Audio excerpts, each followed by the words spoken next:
Everyone, this is Akhil and you are watching CBSE maths with Akhil YouTube channel. दोस्तों, आज के इस वीडियो में हम लोग डिफरेंशियबिलिटी को डिस्कस करेंगे। ये एक बहुत इंपॉर्टेंट टॉपिक है कैलकुलस का, बहुत ही ध्यान से देखिएगा। डेफिनेशन है function f x said to be differentiable at a point x is equals to a if left hand derivative is equals to right hand derivative. Left hand derivative इसको बोलते हैं, RHD को राइट हैंड डेरिवेटिव बोलते हैं। अगर कोई function हमें F x given है, कोई फंक्शन एफ एक्स है, वो डिफरेंशिएबल है at point x is equals to A.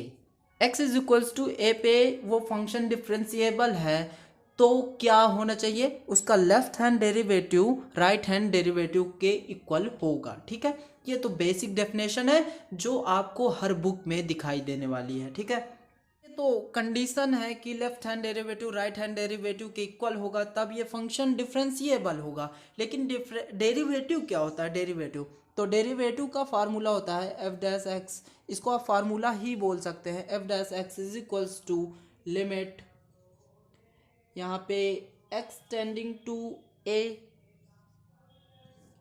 F of X minus F of A whole upon X minus A. ठीक है, ये फार्मूला है डेरिवेटिव का, मेन फार्मूला यही है। और इसी को हम लोग सॉल्व करते हैं तो लेफ्ट हैंड डेरिवेटिव अलग मिलता है जब लिमिट सॉल्व करते हैं, और राइट हैंड डेरिवेटिव अलग मिलता है।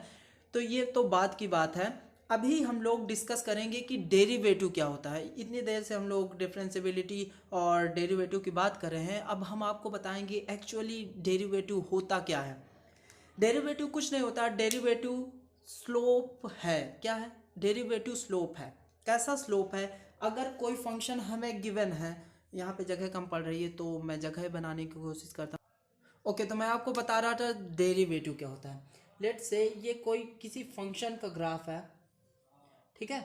इस पे हमने एक्स एक्सिस पे एक पॉइंट लिया सी, ठीक है। ये पॉइंट मैंने सी लिया हुआ है। इसको क्या करते हैं, सी नहीं, इसको ए लेते हैं, क्योंकि हर जगह हमने जो फार्मूला यूज़ किया था वहाँ पे सी नहीं ए यूज़ किया था। और ये पॉइंट पी है, इसको कंसीडर कर रहे हैं पी पॉइंट। अब इसका कोऑर्डिनेट अगर निकालेंगे तो हमें क्या मिलेगा? ए कॉमा एफ ऑफ ए। कोई प्रॉब्लम नहीं ना? कैसे ये मिला? देखिए, कोई भी फंक्शन होगा, ये कोई भी फंक्शन होगा, y is equals to f x होता है, ठीक है। x की वैल्यू जब पुट करेंगे तो हमें y की वैल्यू मिलेगी, y वाला कोऑर्डिनेट एफ ऑफ ए मिल गया, ठीक है। इसमें कोई प्रॉब्लम नहीं। अब इसके लिए हम दो नाइबर कंसीडर करेंगे, एक राइट हैंड में एक लेफ्ट हैंड में, ठीक है। इससे थोड़ी सी बड़ी वैल्यू, ए से बहुत ही छोटी सी बड़ी वैल्यू हम लोग लेंगे, ए प्लस एच, सेम एज यहाँ पे ए माइनस एच हम लोग लेंगे, ठीक है। अब इन दोनों को इस ग्राफ पे देखेंगे, कहीं ना कहीं ये पॉइंट मिलेंगे हमें, तो कुछ इस तरीके से, ठीक है। यहाँ पे मैं पी पॉइंट अलग लिख दे रहा हूँ, इसका जो कोऑर्डिनेट है वो है ए कॉमा एफ ऑफ ए। उसी तरीके ये पॉइंट ए मान लेते हैं और ये बी है, तो ए का हमें कोऑर्डिनेट मिलेगा A minus H F of A minus H, ठीक है। उसी तरीके बी का कोऑर्डिनेट मिलेगा B A plus H comma F of A plus H, ठीक है।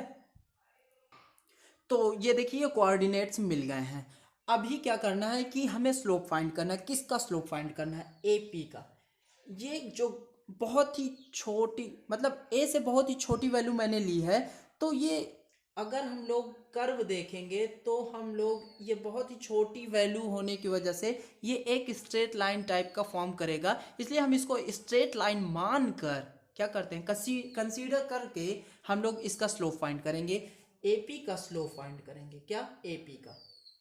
नॉर्मली हमें पता है फार्मूला होता है, क्या होता है, y2 minus Y one upon x2 minus x1। यही वाला फार्मूला जो हमें 11th में पढ़ाया गया था उसका यूज़ करेंगे, ठीक है। यहाँ पे जो x1 और y1 कंसीडर करेंगे हम वो p वाले को कंसीडर करेंगे, और y2 y1 a वाले को कंसीडर करेंगे।